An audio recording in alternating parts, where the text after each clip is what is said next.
Hello everyone, welcome to my channel Raman education academy.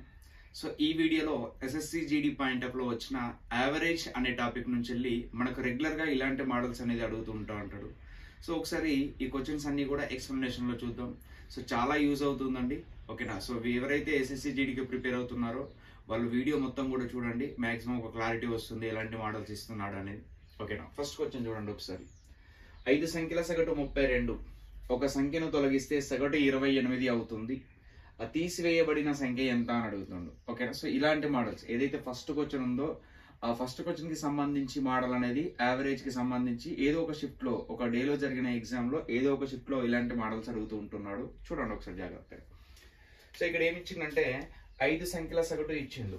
So ఎంత ఇచ్చిండు? 32 ఇచ్చిండు. 5 సంఖ్యల సగటు 32 ఇచ్చిండు. నెక్స్ట్, ఒక సంఖ్యను తొలగిస్తే సగటు 28 అవుతుంది, ఓకేనా. ఫస్ట్ 5 నెంబర్స్ అని చెప్పిండు, ఆ 5 నెంబర్స్ యొక్క యావరేజ్ 28 అని చెప్పిండు. ఇప్పుడు ఒక సంఖ్యను తొలగిస్తే అని చెప్పిండు, అంటే స్టార్టింగ్ లో 5 నెంబర్స్ ఉన్నాయి, ఇప్పుడు ఒక సంఖ్యను తొలగిస్తే ఎన్ని నెంబర్స్ అయినాయి? 4 నెంబర్స్ అయినాయి. అప్పుడు యావరేజ్ ఎంత అయిందట? 28 అయిందట, ఓకేనా. అయితే తీసివేయబడిన సంఖ్య ఏమిటి అని అంటుండు. 5 కాస్త 4 అయిందంటే ఇక్కడ 1 తగ్గింది. 32 కాస్త 28 అయిందంటే ఇక్కడ 4 తగ్గింది, ఓకేనా. సో సర్కిల్ మెథడ్ లో చేస్తాం మనం. 1 into 28 -28 -4 into 5 -20. సో ఓవరాల్ గా ఎంత వచ్చింది మనకు? -45 వచ్చింది. సో తొలగించబడిన సంఖ్య ఎంత అంటే 48. ఇక్కడ మైనస్ అనేది తీసివేయబడిన సంఖ్యను రిప్రజెంట్ చేస్తుంది, ఓకేనా. Next second problem. 22 మంది ఉపాధ్యాయుల సగటు వయస్సు 32 సంవత్సరాలు. కొత్త టీచర్ చేర్చుకున్న తర్వాత టీచర్ వయస్సు సగటు 1 సంవత్సరం పెరుగుతుంది, అయినా టీచర్ వయస్సు ఎంత అని అడుగుతుండు, ఓకేనా. సేమ్ ఇక్కడ ఏదైతే ఫస్ట్ మోడల్ ఉందో సో ఆ మోడల్ టైప్ లో చేస్తాం. ఇది ఒకసారి చూడండి. స్టార్టింగ్ లో 22 మెంబర్స్ ఉన్నారట, వాళ్ళ యొక్క యావరేజ్ ఎంత అని చెప్పిండంటే 32 ఇయర్స్ అని చెప్పిండు. నెక్స్ట్ ఒక కొత్త టీచర్ యాడ్ అయింది, అంటే ఒక పర్సన్ యాడ్ అయింది కాబట్టి టోటల్ నెంబర్ ఎంత? 23 అయింది. అప్పుడు యావరేజ్ ఏమైందట? 1 సంవత్సరం పెరిగింది కాబట్టి యావరేజ్ 33 అయింది, ఓకే. 22 కాస్త 23 అయిందంటే 1 పెరిగింది, ఇక్కడ కూడా 1 పెరిగింది. So circle method 1 into 33 33, 1 into 22 22. So overall గా ఎంత? 55 ఇయర్స్ అనేది సో పెరిగిన, ఐ మీన్ కొత్త టీచర్ యొక్క ఏజ్. Next third problem. 28 సంఖ్యల సగటు 110, ప్రతి సంఖ్యలో బి జోడిస్తే సగటు 128 అవుతుంది, బి విలువ ఎంత అని అడుగుతుండు. ఎన్ని నెంబర్స్ ఉన్నాయని చెప్పిండు? ఇక్కడ 28. ఆ 28 నెంబర్స్ ఒక యావరేజ్ 110 అని చెప్పిండు. ఇప్పుడు ఒక సంఖ్య బి అనే సంఖ్యను జోడిస్తుండట. 28 కి బి అనే సంఖ్యను జోడిస్తే ఏమవుతుంది? 28 ప్లస్ బి అవుతుంది, ఓకేనా. సో అప్పుడు యావరేజ్ ఎంత అయిందని చెప్పిండు అంటే 128 అయిందని చెప్పిండు. ఇక్కడ 28 కాస్త 28 ప్లస్ బి అయిందంటే ఇక్కడ ఎంత ఇంక్రీజ్ అయిందంటే బి ఇంక్రీజ్ అయింది. ఇక్కడ 110 కాస్త 120 అయింది, 128 అయిందంటే ఇక్కడ 18 ఇంక్రీజ్ అయింది. సో మనకు కావాల్సింది B value. So B value ఎంత ఉంది? ఇక్కడ 18 అనేది ఉంది, okay. Next fourth problem.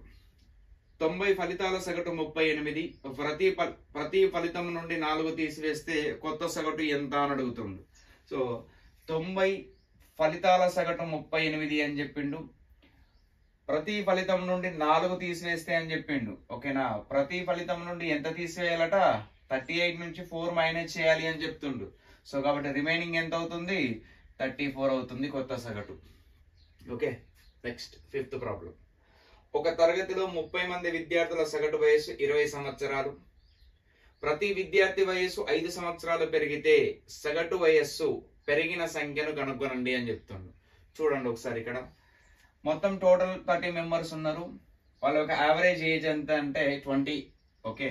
So average age ఎంత? ఇక్కడ 20. యావరేజ్ ఎంత ఇచ్చిండంటే 20 ఇచ్చిండు, ఓకేనా. పెరిగింది అని చెప్పిండు. చూడండి, పెరిగింది అని చెప్పినప్పుడు ఏం తీసుకోవాలి? ఇక్కడ ప్లస్. ఎంత మందిది పెరిగింది? ఇక్కడ ఎంత మంది ఉంటే అంత మందిది పెరిగింది, ఓకేనా. 30 మెంబర్స్ ఉన్నారు, ఓకేనా. ఒక్కొక్కరిది ఎంత వయసు పెరిగింది? 5 ఇయర్స్ పెరిగింది. టోటల్ 30 మెంబర్స్ ఉన్నారు, ఒక్కో పర్సన్స్ ఎంత పెరిగిందంటే 5 ఇయర్స్ పెరిగింది, ఓకేనా. బై. సో బై ఎంత? So total 30. ఇక్కడ 30 క్యాన్సల్. సో ఓవరాల్ గా ఎంత అయింది? 25 అయింది.